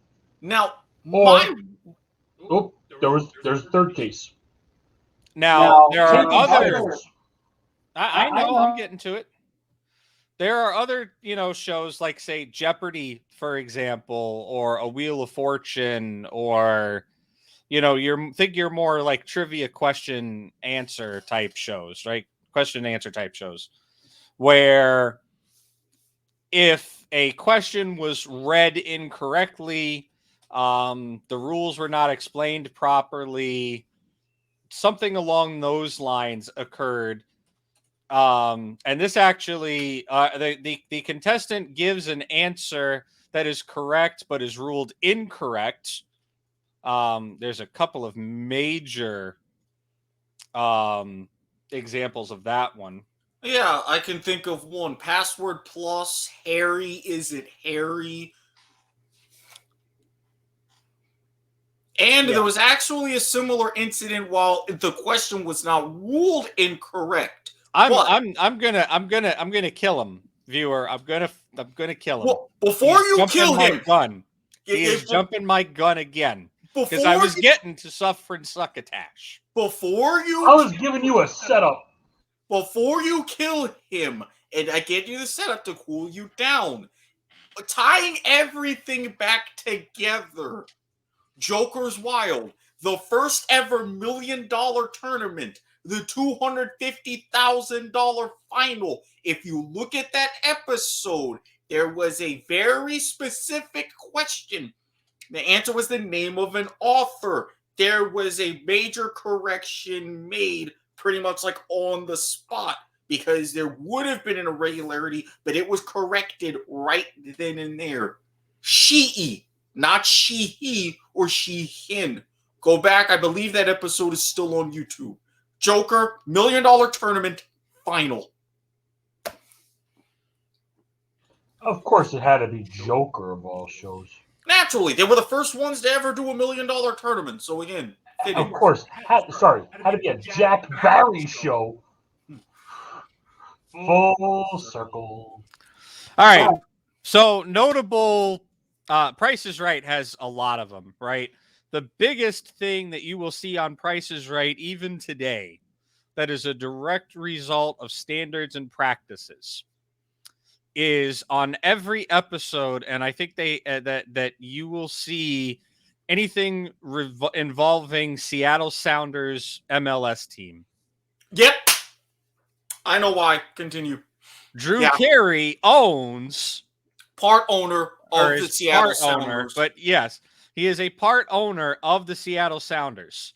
So anything that has anything to do with Seattle Sounders, regardless of if it makes an appearance in a prize, if a player makes an appearance to present a prize, if he even just says the words Seattle Sounders at all during the episode, they have to put a disclaimer up on the end of the broadcast that says that a disclaimer regarding the business interest of host Drew Carey.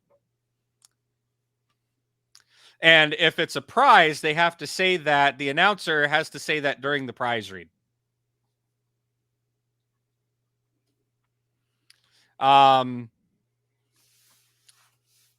They also, more so nowadays, because standards, you can never be too tight on standards and practices. They will also run disclaimers on Carey's ownership in Seattle Sounders if anything to do with the MLS is put on air.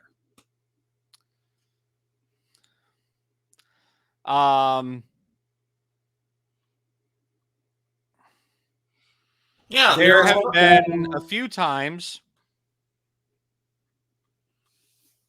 information changes from tape date to air date. There's sometimes something put in the credits saying taped on this date, so the information was correct when the episode was filmed. Yeah. In case it's not when it's aired. Where in the world is Carmen San Diego? Oh my god. Yeah, try filming a geography show in the early 1990s. I need to switch from milk to something alcoholic now, thank you. You're the one who brought it up. You're the one who brought it up. Go ahead. You can say the line again, Mr. Brown Paper Bag of Shame. I did not do this to it. I did this to me. Yeah. I didn't do this to you. You did this to yourself. I am looking for something really quickly. Give me just a moment here. Well, while you're looking, you want to talk about that, Sylvester? I am going to talk about the Sylvester while I look. So there was a very notable episode of Pressure Luck where the answer was Sylvester for Suffering Succotash, and Peter Tamarkin gets it wrong, right? He asked the players which cartoon character uses the phrase "Suffering Succotash." The first contestant buzzes in with the correct answer of Sylvester. The host gives two other choices of Goofy and Daffy Duck. All three of the contestants went with Sylvester, but Tamarkin says the correct answer is Daffy Duck. In actuality, both characters used the phrase. During post-production, the error is discovered. They tape a segment in which Tamarkin gets a phone call from voice actor Mel Blanc, in the voice of Sylvester, the creator of Looney Tunes, explaining the mistakes and the common practice for something of that sort, especially when it's caught after the taping is over. They explain the mistake, and all three contestants get invited back on future episodes. That's all, folks. So wait. So we all screwed up at some point tonight. So we all get to come back and do this episode again? No. Thank goodness. John, do you want to cover the Jeopardy section in that non-academic source, since you have it up while I'm... Oh, actually, never mind. I sort of already did. It was the 2014 team tournament, referring to who the Secretary of Health and Human Services was. But that person resigned from the position between recording and air dates, so they had to put the little disclaimer on the bottom. But interesting even more than that, Jeopardy and Wheel, the syndicated giants. No. Worse? No brown paper bag. These episodes are from September of 2001. Oh! The New Yorker hates to have to bring this up, but it actually does play in. That was a time when a lot of things were preempted by news for obvious reasons that we'll not be going into, because I moved 2 months to the day before that date. John? You could only get paid after your show got aired. Right. Before you But if your mentioned, show didn't get aired by enough stations, you couldn't get paid. The standards and practices for Sony actually made one-time exemption for this period of time to pay the winners out. yeah. And again, you had moved right around that time. I was in high school, a 5-minute drive from Andrews Air Force Base. Enough said. I was thankful I was a senior in high school in a computer lab researching colleges, and they did not block a certain app called AIM Express. That's how I got a hold of all my friends up north. Yeah, live news, and I was in history class first period. I say no more. Well, we just went dark for a moment. Let's get out of this. Brian, bring us out. For $16,000, scientists in England recently altered what vegetable so it glows when it needs water? Is the answer A, potato, B, tomato, C, cabbage, or D, carrots? Potato, final answer. According to Who Wants to Be a Millionaire, you were right. However, contestant Ed Toutant selected tomato. Tomato. This is a British show. Ow! On the next episode of Bowling for Dollars. All right, you definitely earned a monkey for that one.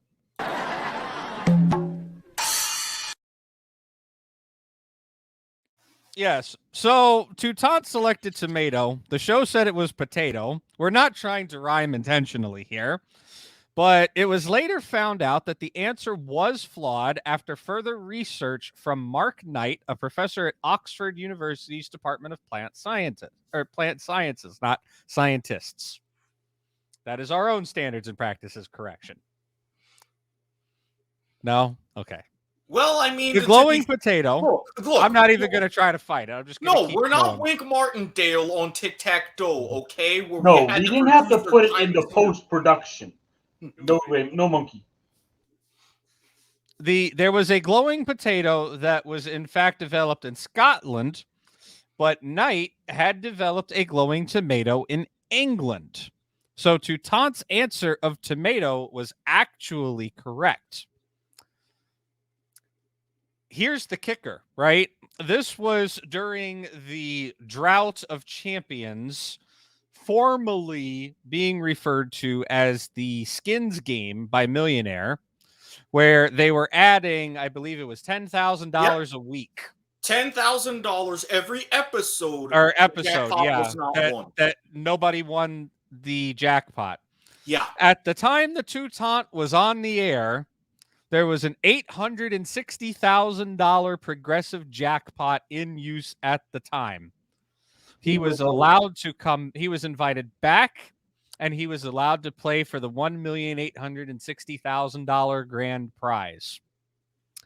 What did he do? He won it. Ba, ba, ba, ba, ba.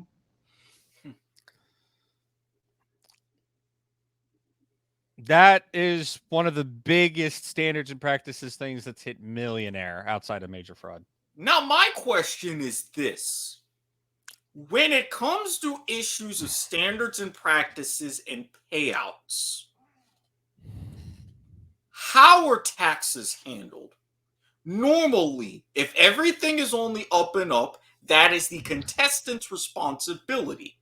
Paying the appropriate rates, be it in New York, or be it in case of California, 50.9%. And if you are unable to cover the taxes, you do not collect the prize. I think California law tax rate. Sorry, fuck that tax rate. Go ahead. I think California law recently changed where they can take the taxes automatically out of the winnings. Right. So if it's even if it's a standards and practices thing, like say, hey, it wasn't on you, it was on us. It's still considered for the purposes of the tax code. It's still considered earned income. Wanted to clarify. Like you earned it by somebody's error, but you earned it. Yeah, you would understand earned income, but it's God, do I ever? It's not considered a gift or anything like. It's not considered a gift as where the actual game show earnings are earned income. No, the whole kit and caboodle is earned income. You earned it. It just by virtue of somebody's fuck up, but yeah, And you heard that number right, 50.9%. When you I don't think that's the.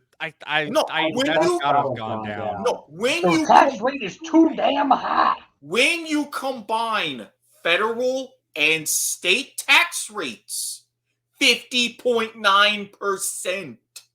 Goodbye. In California. Now there is one other more recent issue here. I think Eric should tell us about this one. If you don't mind, Brian. Wait, what were you gonna? 2010. Oh, the millionaire thing with the bad question. Yeah, sure, go ahead. Not the millionaire thing. The $1 million money drop. Oh yeah, you can cover $1 million money drop. Sure. I am checking California's game show thing. Yeah, because which of these was sold in stores first? Macintosh computer, Sony Walkman, Post-it notes. They risked 80. Since you seem to be coming up with a blank here, they risked $800,000 on Post-it notes. According to the show, Post-it notes were sold in 1980. Walkman, 1979. Oh, wait, no. Post-it notes were first tested for sale in 4 cities in 77. Wrong! Oh, wait, show got canceled. Yeah. So, what would you have done in that situation when the show got canceled? That was why I was wondering. It's like, oh, God, December 2010. Can't bring them back to a show that no longer exists. Womp, womp. And at that point, it's like, what? Do you just go ahead and it's like pay them out? It's like, well, you would have had the show don't exist no more. Everyone belly under. Also the UK version in October of the same year, the Doctor Who question. Money drop, fucked it up twice. On 2 different continents, no less. I can still hear Harry saying. If anybody's watching this episode from the Philippines, standards of practice, they will call it the Network Ombudsman or Office of the Network Ombudsman for the department. #GameKNB. One of their more popular game shows, but of course, we all know for the Philippines version of Deal or No Deal and Push Your Luck, as it is called over there. Yeah, something like that. And with that, I think I am officially spent.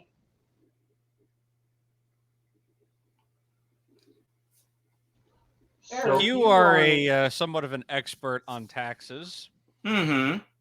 Tax consultation services available through Rick's TNT LLC, of course. Yes. So that's an S&P reference right there. Thank you. You may monkey.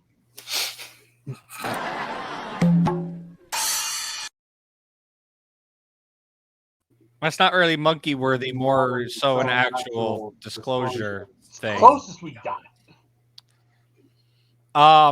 Apparently, taxes are considered ordinary income, and you get a 1099 MISC form from the game show production company, and depending on how much you make, determines the bracket in which it's taxed at, which is up to 37% by federal IRS. Yeah, you're 37% by the IRS, and then you have your brackets with state income. Continue. California actually just takes a flat 7%. So they did change their rules. I had a feeling of this, especially when this was mentioned after the Holzhauer run. So when you're even like with Matamodio, for example, you see the fingers down there, 44%. Yeah, he's combined between federal and California state tax, he's giving up 47.6%. So again, your Tax rate is still too damn high. So you're only taking away 3.3% from what I said. Still. Yeah. Nearly, so now you're keeping a bit more than half instead of a bit less. Still too damn high for game show winnings. So life is like game show advice. You want to avoid the tax man in game show winnings? Go overseas. Don't play in America. Or no. Don't play in a game show that is taped in California. Go to either New York or Atlanta. Yeah. Why not abroad? I mean, it's but why not abroad? Go on a UK show. Foreign income? No. Damn you, tax man. Sorry. And we Americans can't even put in Swiss accounts anymore. Actually, for that heads up from geography now. Don't go to New York. They're worse. 12.7% in city and state. Hi, Atlanta. How about hosting some more game shows, huh? And then the top end of 37% for federal. Yeah, New York low on taxes. You must have been smoking something pretty good. You first thought that. I didn't say low. I said lower. Higher. Wrong way, clock game.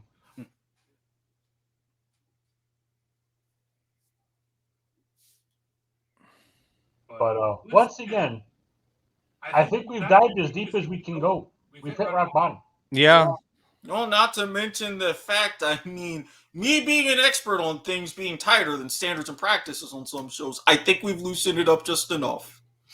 So hi, I'm John Nielsen. You can find me on Twitch and Twitter at JTN2002. You can also find the show at W2M Lilags on Twitter. Check there for the poll with 500 questions. Of course, I mean, I was sitting there changing all of our handles. Of course, you can find me on Twitter at Squid Sportshead. If you're looking at this on the W2M network, if you hate my voice, I'm sorry. There's going to be more of it because when I'm not here on Life is Like a Game Show, I am the one and true and only disembodied voice on League to the Max or whatever.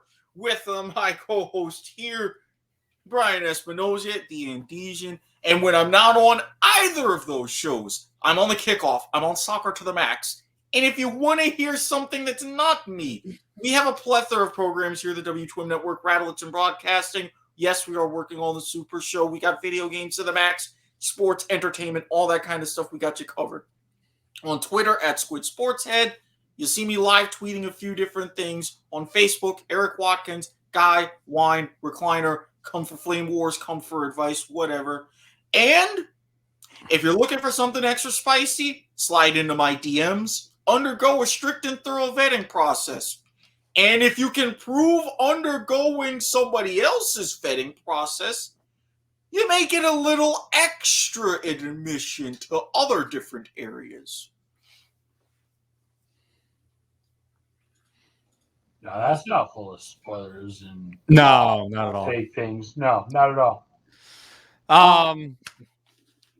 I am here on the W2M network. As my illustrious disembodied voice has just said, I host League to the Max or whatever, the newest addition to the W2M network of growing podcasts.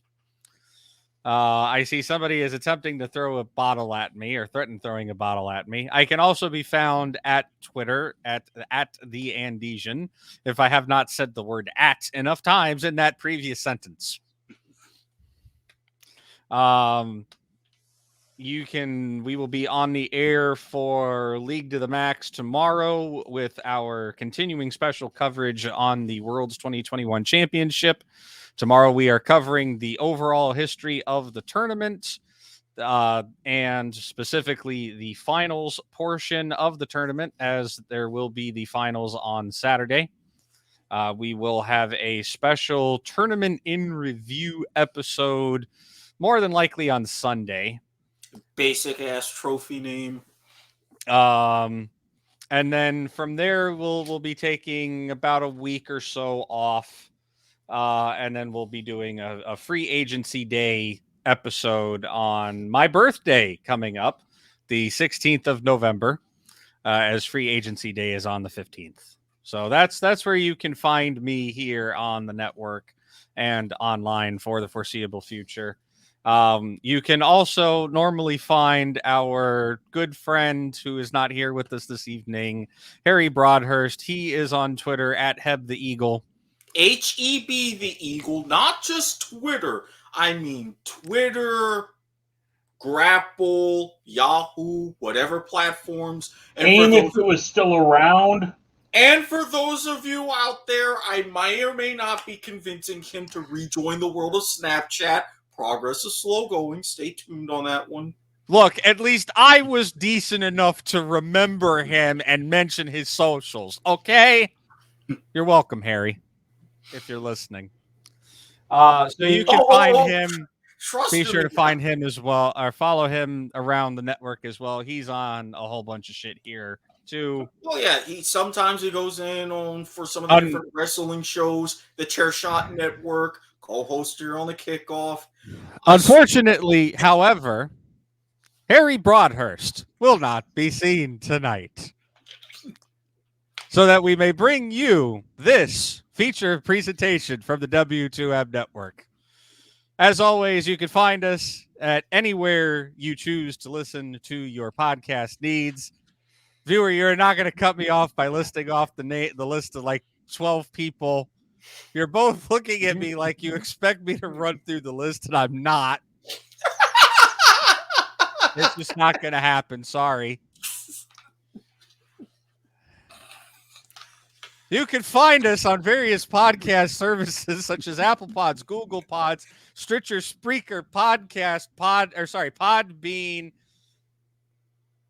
iHeartRadio, Spotify,